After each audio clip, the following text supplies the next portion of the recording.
Hey up! Right, I've had a lot of requests of a comparison video between the Super Meteor 650 and the new Shotgun 650, both obviously very similar bikes in a lot of ways.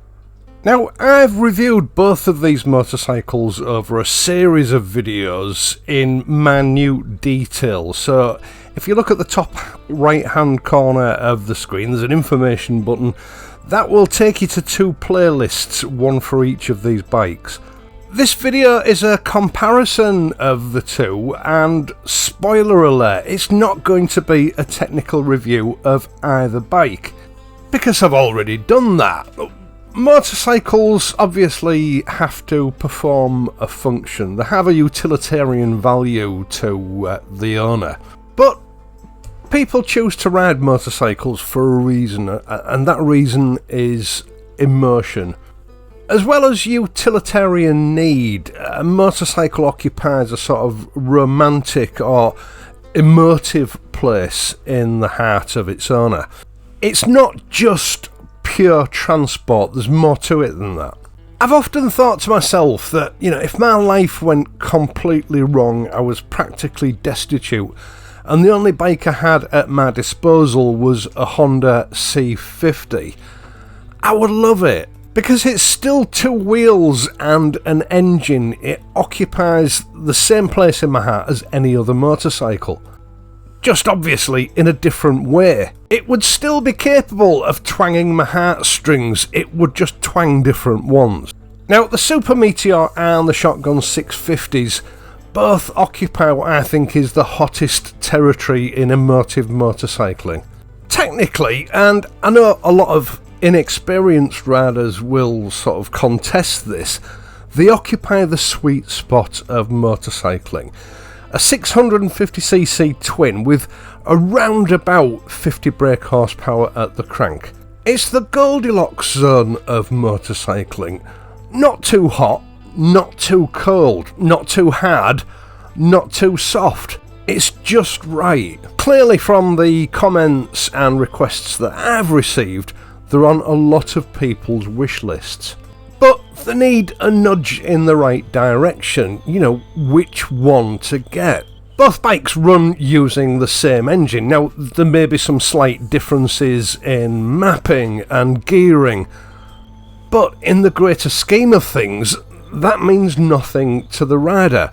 They both share the same chassis, more or less, and there are a lot of other common components shared between the two. But in use, they are two very different animals that instigate very different romantic or emotive responses.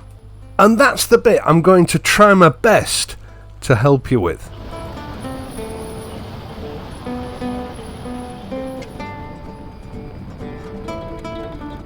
The Super Meteor is a brilliant bike, but it came in for a lot of criticism when it first hit the roads last year, mainly by the motorcycle press, and of course that criticism was just parroted by YouTube reviewers and the motorcycle community at large. And the main criticism was not that it was a bad bike or anything, but that it was trying to copy someone else. It was a copy of the Harley Davidson or the Indian, and somehow that made this bike less worthy. But the motorcycle press has a very limited perception and imagination, because that's not what I saw when I first set eyes on the Super Meteor. We already knew that the Super Meteor was a reimagining of Royal Enfield models from the 1990s based on the old 500 Bullet. And that was very much in evidence from the overall design of the bike, especially the chassis. And it's a parallel twin, not a V-twin. And when I first had a walk around one of these bikes, I didn't see anything American about it at all. It was pure 1950s European design, from manufacturers of the likes of BMW and Motor Guzzi or even Sunbeam. What I saw at the time was a reimagining of a middleweight European touring machine from the golden age of motorcycling. And once you get your head out of the American cruiser cloud and start to see this bike for what it is, a bike of British or European origins, playing homage to Royal Enfield's past, it starts to make a bit more sense. The Super Meteor conjures up images of cruising around the coastal roads of Italy or the south of France, or transversing the Swiss Alps. It's designed to be an easy to live with all-rounder with an emphasis on leisure. It's a touring machine. It's the perfect machine for a weekend blast or a day out. Easygoing and lazy steering, but it can still be sporty when you want it to be.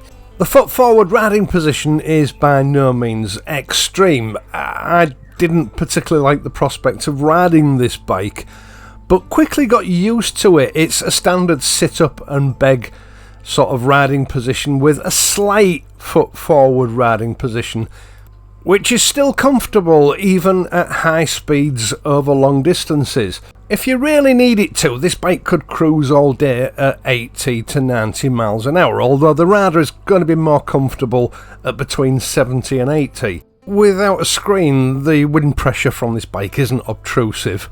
It's a rewarding motorcycle to ride that's at home on just about any road, but its natural habitat where it really excels are wide, long roads with sweeping bends, whilst taking in the gorgeous vistas afforded by coastal roads and mountain passes. Those are the emotions that this bike conjures up in me. The romance of uncomplicated travel in days gone by, when we lived in a much simpler, happier world.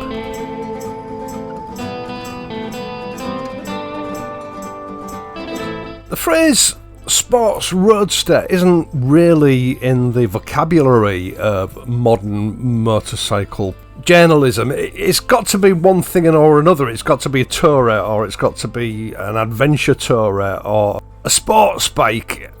The concept of a sports roadster is something that really went out of fashion, or certainly fell out of the vocabulary of journalists about 40 years ago. Which is strange, because up until that time, most of the bikes on the roads were roadsters or sports roadsters. They weren't single-minded machines designed to just do one thing well and not be particularly good at everything else.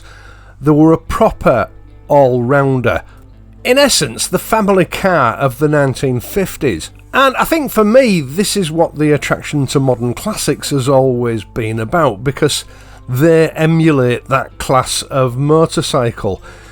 The Shotgun isn't a modern classic, it's a contemporary motorcycle of the 21st century, but it's recaptured that roadster appeal, a do-anything motorcycle. A machine that perhaps for most of its working life will just be a hack to get you to work or go and do a bit of shopping. But when it comes to leisure time, it acquits itself just as well as a weekend blaster, with razor sharp, for this class of bike, steering and handling, the same lively, smooth engine that's installed in the Super Meteor, and legs long enough to do as much touring as you possibly want. The riding position is a very pure sit up and beg stance, a riding position that the human body is most familiar with, and the human brain is at its most alert. Any motorcycle can be pressed into service as a long-distance tourer, and the Shotgun's no different. In fact, it's probably more capable of a tourer than a lot of bikes. It's a stable bike, rock solid, just like the Super Meteor. But where it really excels is in the bread and butter work that most motorcycles do.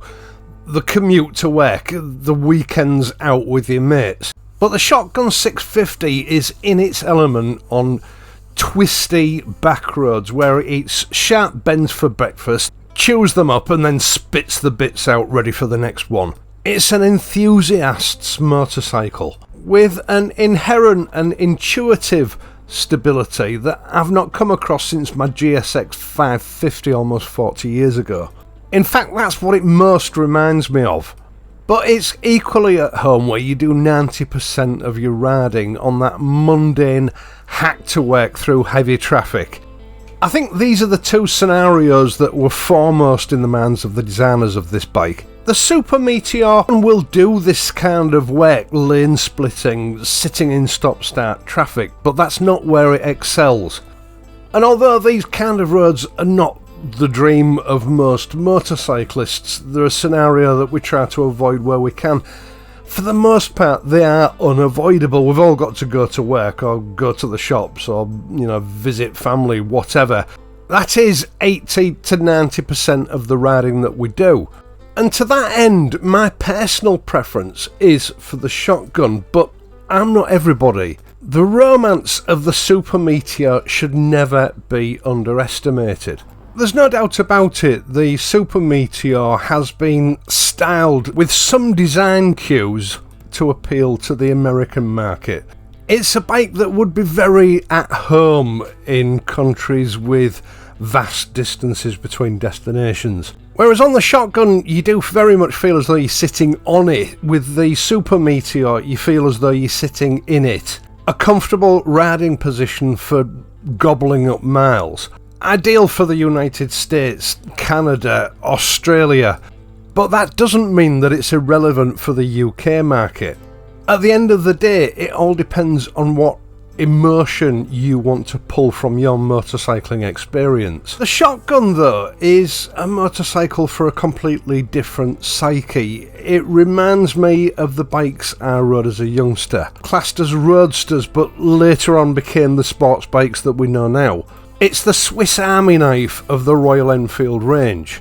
It excels at what you do with it the most, but it can still do those infrequent tasks, that 2 weeks or a month out of the year where you want to do some long distance travel, whether that be on your own or two up with luggage. So when it comes to the question of which of these two bikes you should buy, first of all, I suppose you need to consider what sort of use it's going to be doing. But just as importantly, I think you need to decide what emotively drives you to ride a motorcycle and which of those two bikes fits in the best with those emotions.